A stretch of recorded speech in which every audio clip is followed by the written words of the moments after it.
il y a une dizaine d'années, notre objectif c'est de faire rentrer les petits dans les grandes écoles, entre guillemets par la grande porte. On refuse toute forme de charité, toute forme de charité, quoi.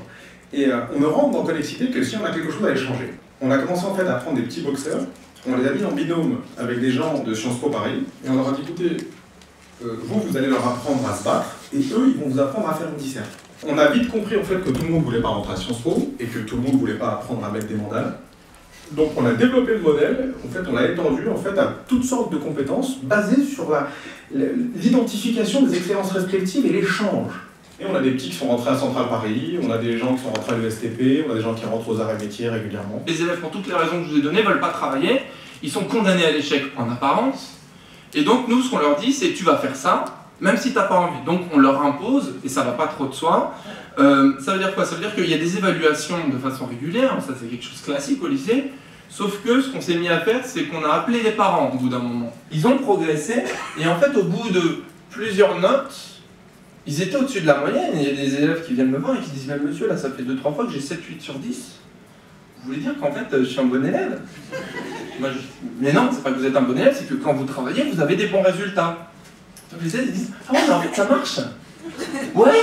Il y a eu cette dynamique, il y a eu cette transformation. On a fait 95% de réussite au bac en juillet dernier, mais au-delà du taux, l'objectif c'est qu'ils acquièrent les outils qui vont les rendre autonomes. C'est-à-dire, est-ce que tu as les épaules quand plus tard dans l'enseignement supérieur, tu seras capable de travailler tout seul?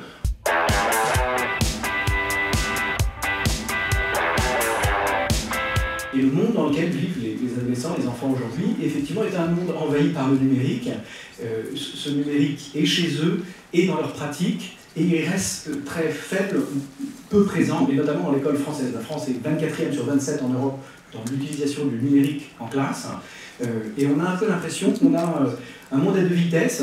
J'ai une fois cette comparaison d'enfants qui vivent dans un monde en couleur, où il y a toute cette dynamique, tous ces écrans, tous ces réseaux sociaux, toute cette capacité à partager, et ils sont dans une école en noir et blanc, et ce hiatus est un vecteur d'exclusion à l'évidence. Le rôle de l'école devient encore plus essentiel que jamais, c'est-à-dire qu'il ne se doit pas simplement de transmettre les connaissances, mais il se doit de transmettre la capacité à évaluer, critiquer, faire la synthèse de ce qu'on trouve sur Internet et ce qu'on trouve partout dans les médias.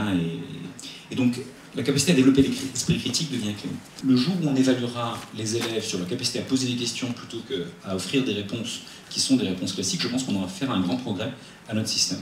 Le meilleur souffle pour vraiment la mobilité sociale, en tout cas, pour une réussite qui serait plus une réussite pour toutes les catégories sociales, c'est la formation tout au long des vies. Moi, je pense que le problème en France, c'est le primat du diplôme initial.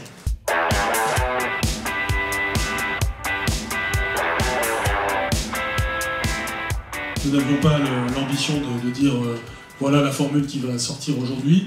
En revanche, on avait la formule de réunir les bonnes volontés que vous êtes, qui se sont succédées aujourd'hui pour parler, générer une dynamique, montrer que c'est un sujet qui peut être aussi qui peut créer du consensus, parce qu'on peut débattre, on peut être en désaccord, mais quand même, il y a des sujets sur lesquels on a besoin, sur la longue durée, d'additionner les bonnes volontés pour agir.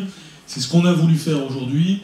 On va tirer des conclusions de ce qui s'est dit, mais c'était évidemment pas un point d'arrivée, c'était un point de départ, et on espère qu'on vous retrouvera le plus souvent possible autour de ces questions.